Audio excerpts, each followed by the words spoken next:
ತಿ ನರಸೀಪುರ ಪಟ್ಟಣದಲ್ಲಿ ಪೊಲೀಸ್ ಇಲಾಖೆ ವತಿಯಿಂದ ಹೆಲ್ಮೆಟ್ ಜಾಗೃತ ಜಾಥಾ ಅಭಿಯಾನ ಹಾಗೂ ಅಪರಾಧ ತಡೆ ಮಾಸಾಚರಣೆ ಕಾರ್ಯಕ್ರಮ ನಡೆಸಲಾಯಿತು.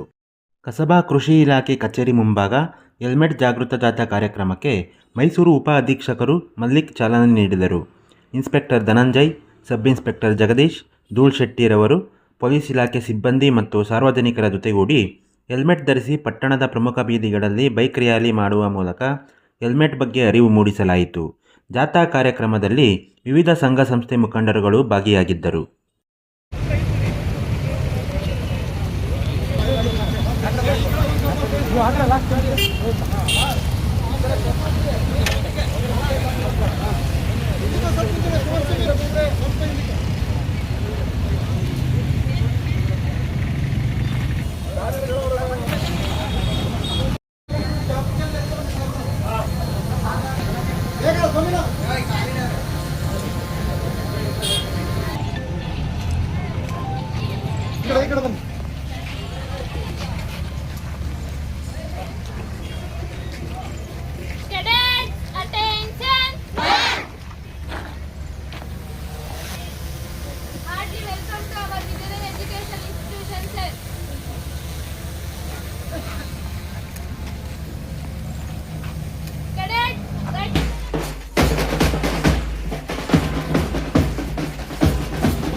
ಸರ್,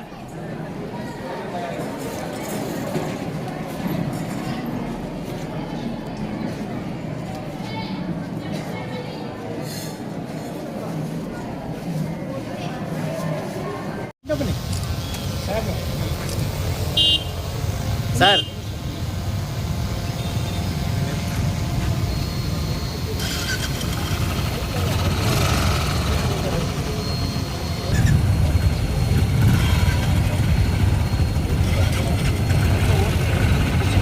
ಸರ್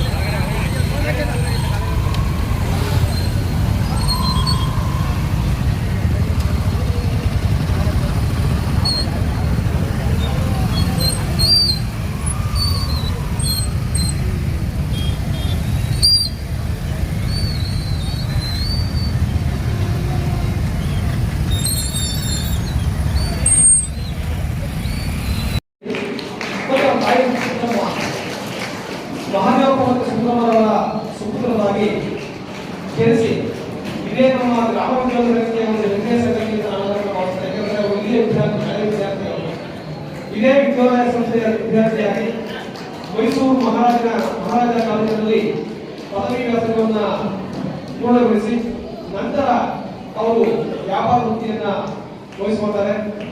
ಸಾಮಾಜಿಕ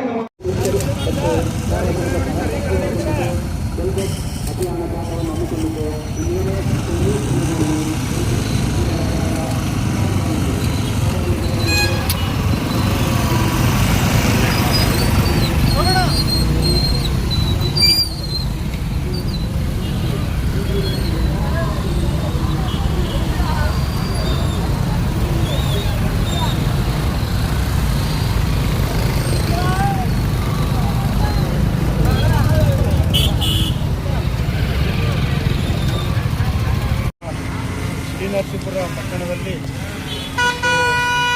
ಅಪರಾಧ ತಡೆ ಮಾಸ ಹಾಗೂ ರಸ್ತೆ ಸುರಕ್ಷತಾ ಮಾಸವನ್ನು ಆಚರಣೆ ಮಾಡೋ ಬಗ್ಗೆ ಹಾಗೂ ರಸ್ತೆಯಲ್ಲಿ ಸುರಕ್ಷತೆಯನ್ನು ಪಾಲಿಸೋ ಬಗ್ಗೆ ಸಾರ್ವಜನಿಕರಿಗೆ ಒಂದು ಅರಿವನ್ನು ಮೂಡಿಸೋದಕ್ಕಾಗಿ ಈ ಒಂದು ಜಾಥಾವನ್ನು ಬೈಕ್ ಜಾಥಾವನ್ನು ಹಾಗೂ ನಮ್ಮ ಎಲ್ಲ ಕಾಲ್ನಡಿಗೆ ಜಾಥಾವನ್ನು ಏರ್ಪಡಿಸಿರ್ತೇವೆ. ನಗರದ ಪ್ರಮುಖ ಬೀದಿಗಳಲ್ಲಿ ಸಂಚರಿಸಿ ಜನಕ್ಕೆ ಒಂದು ಅರಿವು ಮೂಡಿಸ್ತಾರೆ. ಅವರು ಎಷ್ಟು ಸಾರ್ವಜನಿಕರು ಸಂಚಾರ ವ್ಯವಸ್ಥೆಯಲ್ಲಿ ಸಂಚರಿಸುವಾಗ ಎಷ್ಟು ಎಚ್ಚರಿಕೆಯಿಂದಿರಬೇಕು ಮತ್ತು ಕಾನೂನಿಗೆ ಯಾವ ರೀತಿ ಗೌರವ ಕೊಡಬೇಕು, ಕಾನೂನು ಪಾಲನೆ ಮಾಡೋದ್ರಿಂದ ಅವ್ರಿಗೆ ಯಾವ ರೀತಿ ಅನುಕೂಲ ಆಗುತ್ತೆ ಅನ್ನೋ ಬಗ್ಗೆ ನಾವು ಮಾಹಿತಿಯನ್ನು ನೀಡ್ತೇವೆ. ಈ ಸಂದರ್ಭದಲ್ಲಿ ಎಲ್ಲರೂ ಸುಗಮವಾದ ಸಂಚಾರ ಮಾಡಿ ಸಂಚಾರ ಏನು ಪಾಲಿಸಿಗಳಿವೆ ಅದನ್ನು ಪಾಲನೆ ಮಾಡಿ ಅಂತ ಹೇಳಲಿಕ್ಕೆ ಇಚ್ಛೆಪಡ್ತೀನಿ. ಸ್ಥಳಗಳಿವೆ ಅಂದರೆ ಎಲ್ಲ ಸಾರ್ವಜನಿಕ ಸ್ಥಳ, ಆಸ್ಪತ್ರೆ ಆಗ್ಬೋದು, ಅಂಗಡಿಗಳಾಗ್ಬೋದು, ಮೇನ್ ಬಿಲ್ಡಿಂಗ್ಸ್ ಆಗ್ಬೋದು. ಇವರು ತಮ್ಮ ಬಿಲ್ಡಿಂಗ್ ರಕ್ಷಣೆ ಅಲ್ಲದೆ ರಸ್ತೆಗೂ ಕೂಡ ಒಂದು ಕ್ಯಾಮ್ರಾವನ್ನು ಮೀಸಲಿಡಬೇಕು, ಒಂದು ಕ್ಯಾಮ್ರಾ ರಸ್ತೆಗೆ ಕೊಡಲೇಬೇಕು ಅಂತ ಕಾನೂನು ಇದೆ. ಯಾರ್ದು ಎಲ್ಲೇ ಬಿಲ್ಡಿಂಗ್ ಇರಲಿ, ಕಮರ್ಷಿಯಲ್ ಬಿಲ್ಡಿಂಗು 1-2 ಕ್ಯಾಮ್ರಾನ ಕ್ರೈಮ್ ಪ್ರಿವೆನ್ಷನ್ ಪರ್ಪಸ್ಗೆ ಕೊಡಬೇಕು. ಅದ್ರ ಬಗ್ಗೆ ಪರಿಶೀಲನೆ ಹೇಳಿದ್ದೇವೆ. ಸಾರ್ವಜನಿಕರು ಕೂಡ ಇದಕ್ಕೆ ಸಹಕಾರ ಕೊಡಬೇಕು. ಎಲ್ಲಿ ಏನೇ ಅಫೆನ್ಸ್ ಆದರೂ ತಕ್ಷಣ ನಮಗೆ ಮಾಹಿತಿ ಬರಬೇಕು. ಆರೋಪಿಗಳನ್ನ ಪತ್ತೆ ಹಚ್ಚಲಿಕ್ಕೆ ಸುಲಭ ಆಗ್ತದೆ. ಈಗಾಗಲೇ ನಾವು ಚೆಕ್ ಮಾಡ್ತಾ ಇದ್ದೀವಿ, ಯಾರ್ಯಾರು CCTV ಹಾಕ್ಸಿದ್ದಾರೆ, ಹಾಕ್ಸಿಲ್ಲ, ನಿರೀಕ್ಷಣೆ ಮಾಡಿದ್ದಾರೆ, ಎಲ್ಲ ವಿಸಿಟ್ ಮಾಡಿದ್ದಾರೆ, ವರದಿ ತಗೊಂಡಿದ್ದಾರೆ. ಮತ್ತು ನಮ್ಮದು ಕೂಡ ನಮ್ಮ ಇಲಾಖೆ ಕಡೆಯಿಂದ ಕೂಡ ಇಂಪಾರ್ಟೆಂಟ್ ಜಂಕ್ಷನ್ಗಳಲ್ಲಿ ಹಾಕಿದ್ದೇವೆ CCTV. ಅದನ್ನೆಲ್ಲ ವಾಚ್ ಮಾಡಿ ಮಾಹಿತಿ ಮತ್ತೆ ತಗೋತಾ ಇದ್ದಾರೆ. ಮೂವ್ಮೆಂಟ್ಸಲ್ಲಿ ಇರ್ತಾರೆ, ಮೂವ್ಮೆಂಟ್ ಆಗ್ತದೆ, ಕೇಸ್ಗಳು ಆಗ್ತಾ ಇರ್ತದೆ. ನಾವು ಹೇಳೋದು ಜನಗಳು ಕೂಡ ಅದ್ರ ಬಗ್ಗೆ ಅವೇರ್ನೆಸ್ ಆಗ್ತದೆ. ಒಂದು ಗಾರ್ಮೆಂಟ್ಸ್ ಮುಂದೆ ಜನ ಇರ್ತಾರೆ ಅಂದಾಗ ಬರೋ ವೆಹಿಕಲ್ ಸ್ವಲ್ಪ ಸ್ಲೋ ಆಗಿ ಹೋಗಬೇಕು ಹೊರತು ರ್ಯಾಶ್ ಆಗಿ ಹೋಗ್ಬಾರ್ದು. ಸೊ ಜನಗಳು ಅದ್ರ ಬಗ್ಗೆ ನಮ್ಗೆ ಸಹಕಾರ ಕೊಡಬೇಕಲ್ಲ. ಅದೇ ಕಾನೂನಾಗಲಿ ಪೊಲೀಸ್ ಇನ್ಸ್ಪೆಕ್ಟಲ್ಲಿ ರಕ್ಷಣೆ ಮಾಡಲಿಕ್ಕಿಲ್ಲ. ಅವ್ರ ಜೀವ ಮುಖ್ಯ, ಅವ್ರಿಗೆ ಅವ್ರ ಜೀವ ಎಷ್ಟು ಮುಖ್ಯ, ರಸ್ತೆಯಲ್ಲಿ ಹೋಗೋರ ಜೀವನೂ ಅಷ್ಟೇ ಮುಖ್ಯ. ಕೇರ್ಫುಲ್ಲಾಗಿ ಓಡಿಸ್ಬೇಕು. ಜನ ಜಂಕ್ಷನ್ ಜಾಸ್ತಿ ಇದ್ದಾಗ ಸ್ವಲ್ಪ ಸ್ಲೋ ಹೋಗಬೇಕು. ಎಲ್ಲ ಆಗ್ತಾ ಇರೋದು ರ್ಯಾಶ್ ನೆಗ್ಲಿಜೆನ್ಸು, ರೆಕ್ಲೆಸ್ ಡ್ರೈವಿಂಗ್ ಅಂತ ಆಗ್ತದೆ. ಡ್ರೈವಿಂಗ್ ಮಾಡೋರು ಕೇರ್ಫುಲ್ಲಾಗಿ ಮಾಡಬೇಕು. ಅದನ್ನು ಅವೇರ್ನೆಸ್ ಮಾಡಲಿಕ್ಕೆ